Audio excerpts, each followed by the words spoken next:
Hello दोस्तों, यह कहानी एक रामपुरा गांव की है। एक ऐसा गांव, एक छोटा सा गांव था। उस गांव में एक नदी थी। नदी के उस पार एक ऐसा महल था जहां कोई भी गांव का व्यक्ति नहीं जाता था। और एक बार उस गांव के कुछ लोग जैसे रमेश और उसके दोस्त शहर में पढ़ाई करते थे। एग्जाम होने के बाद छुट्टियों में गांव आ गए। जब गांव आए तो गांव वालों से पता लगा कि नदी के पास एक ऐसा महल था जहाँ कोई भी व्यक्ति नहीं जाता था। तो गांव वालों ने रमेश और उनके दोस्त दोनों को ही मना कर दिया कि उस तरफ नदी की तरफ नहीं जाना है। उसके बाद रमेश और उनके दोस्त एक बार शाम के समय नदी के पास टहलने चले गए और वहीं पर ही बैठ गए। और रमेश और उनके दोस्त वहीं पर ही आपस में बातें कर रहे थे।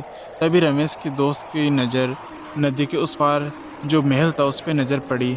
तो रमेश के दोस्त ने बोला कि यहाँ गांव वाले कितने अंधविश्वास में थे कि वो महल जिसमें कोई आना जाना नहीं होता है, चलो एक बार अपन देख के आते हैं ऐसा क्या है उसमें जो गांव वाले मना करते हैं। तो रमेश ने मना कर दिया, नहीं हमें नहीं जाना, हमें गांव वालों की बात माननी है। तो ठीक है, फिर रमेश उनके दोस्त दोनों ही गांव की तरफ वापस जाने लगे। जैसे ही जाने लगे वैसे ही उस पीछे से आवाज़ आई, एक औरत रो रही थी।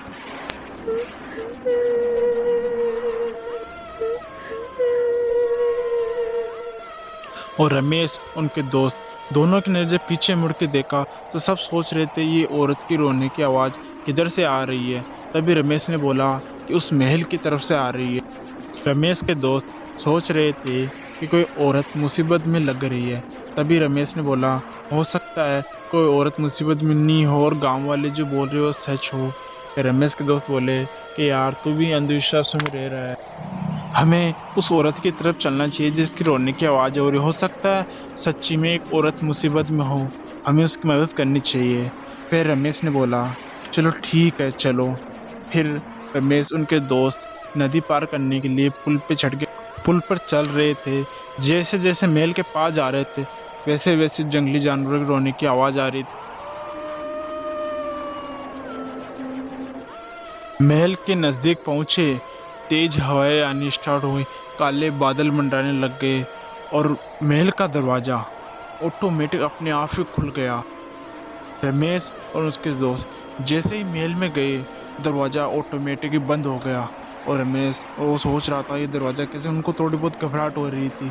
फिर भी उन्होंने हिम्मत रखी, जैसे जैसे आगे बढ़े वैसे ही वापस उस औरत की रोने की आवाज़ आ रही थी।